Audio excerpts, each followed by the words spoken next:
2026年的新加坡正呈现出一个看起来十分矛盾，甚至让很多人感到困惑的现象。放眼全球，当今世界经济充满着不确定性，许多主要经济体都在面对严重的增长压力，开始减少大型投资，贸易摩擦、地缘冲突、科技周期波动，种种不确定性让不少国家选择收缩战线。但新加坡却在做相反的事。樟宜机场第5大客大厦正在稳步推进，滨海湾金沙80亿美元的扩建工程已经全面展开。新加坡建设局的数据显示，2025年建筑合同需求达到了505亿新元，而2026年预计还会新增470亿到530亿新元的项目需求。把时间拉长看，2027年到2030年，新加坡年均建筑需求仍将维持在390亿到460亿新元的高位区间。你可能会好奇，为什么一个早已被公认为全球顶尖、基础设施极度发达的现代化国家，还要在当下这个经济周期里，掏出如此惊人的真金白银去大兴土木？难道新加坡不担心投资过热，或者资源浪费吗？答案其实藏在新加坡几十年的立国逻辑里。这个国家今天所砸下的每一分钱，决定的不仅仅是一座座大楼或一条条地铁，而是未来几十年的国家核心竞争力。这些数字背后代表的，不是简单盖几栋楼、修几条路。新加坡正在进入新一轮国家升级周期。要理解新加坡为什么敢逆周期狂投基础设施，就必须先看清小国的生存本质。我们可以拿传统大国来做个对比。世界上的大国天生拥有庞大的本土消费市场、辽阔的腹地资源、丰富的矿产与能源，以及源源不断的人口红利。大国即使在基础设施上暂时落后，凭借庞大的内部循环和资源底座，依然拥有极高的容错率和战略回旋余地。但新加坡没有这样的奢侈条件。作为一个资源匮乏、国土面积有限、人口规模固定的城市国家，新加坡没有一滴油，没有一金矿，甚至连淡水都要精打细算。这意味着，新加坡在国际舞台上的竞争，从来不是拼规模，而是拼效率。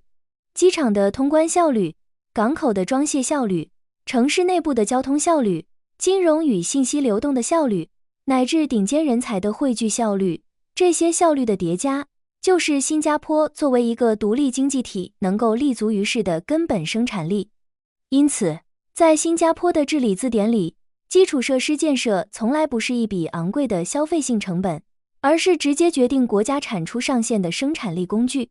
你想想，一家跨国企业要在亚洲设区域总部，考虑的是什么？机场连接方不方便？港口物流畅不畅通？商业环境稳不稳定？人才流动顺不顺畅？这些全都依赖基础设施的质量。从这个角度看，樟宜机场 T5 不仅仅是一个机场项目，它是新加坡吸引全球企业留下的经济基础。没有 T5， 新加坡就可能在亚洲枢纽竞争中掉队。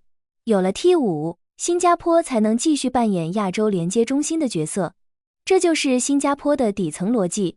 小国最大的压力是不能停下来。那么，这500亿新元的投资大周期，到底会推动哪些未来经济增长？如果我们抛开工程施工的表象，去观察背后的产业脉络，就会发现新加坡正在沿着4条清晰的经济增长主线进行深度布局。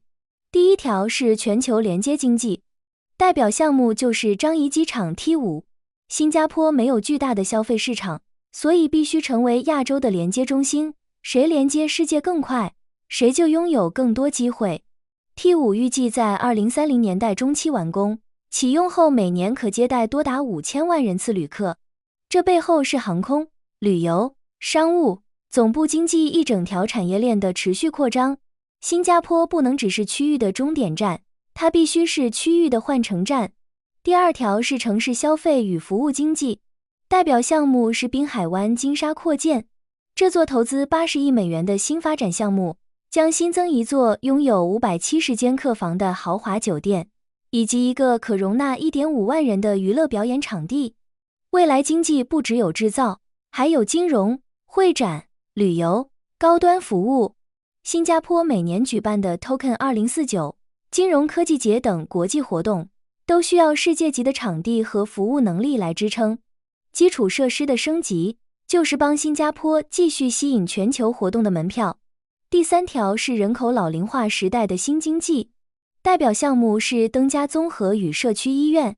很多人只看到老龄化带来的挑战，但新加坡看到的是机会。医疗、养老、智慧城市产业正在成为新的经济增长点。提前建设这些设施，不只是解决社会问题，更是在降低未来的社会成本，同时催生新的产业生态。第4条是城市效率经济，代表项目是滨海市区线第2阶段延长线和汤申、东海岸线延长线。对于一个城市国家来说，时间就是经济，通勤效率每提高1分，企业生产率就增长1分。地铁网络的持续扩展，是在为整个经济体的运转效率做基础设施层面的投资。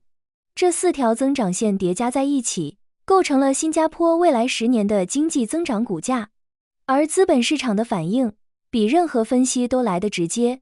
新加坡交易所的数据显示，在新加坡上市的市值最高的20家建筑相关企业，截至2026年7月22日的12个月里，股价平均涨幅达到 56%。同期，这些股票的日均交易量增长了近4倍。表现最猛的5只股票里， International Cement Group 涨了 252.6%， GRC 涨了 175.6%， 素美建筑集团涨了 128.6%。这不是市场在炒作短期热点，市场看到的是未来几年稳定而持续的需求。470亿到530亿的项目摆在面前，接下来4年每年还有390亿到460亿的订单等着。这不是一阵风，这是一个周期。资本从来不会无缘无故的重仓一个行业。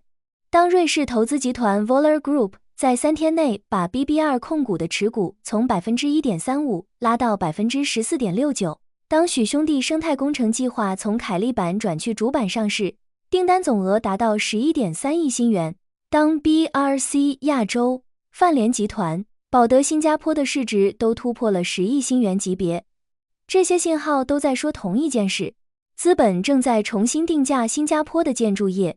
但新加坡的基建模式，真正值得关注的不是大建设3个字，而是提前建设这4个字。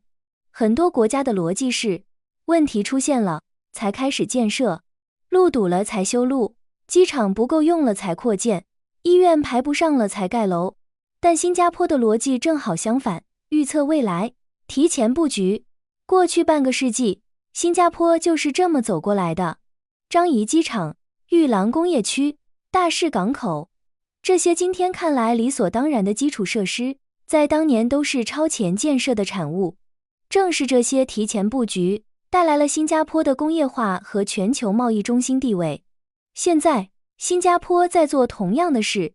T5 是在为下一个20年的航空需求做准备， TOS 港是在为全球供应链重构做准备，智慧城市计划是在为 AI 时代和绿色经济做准备。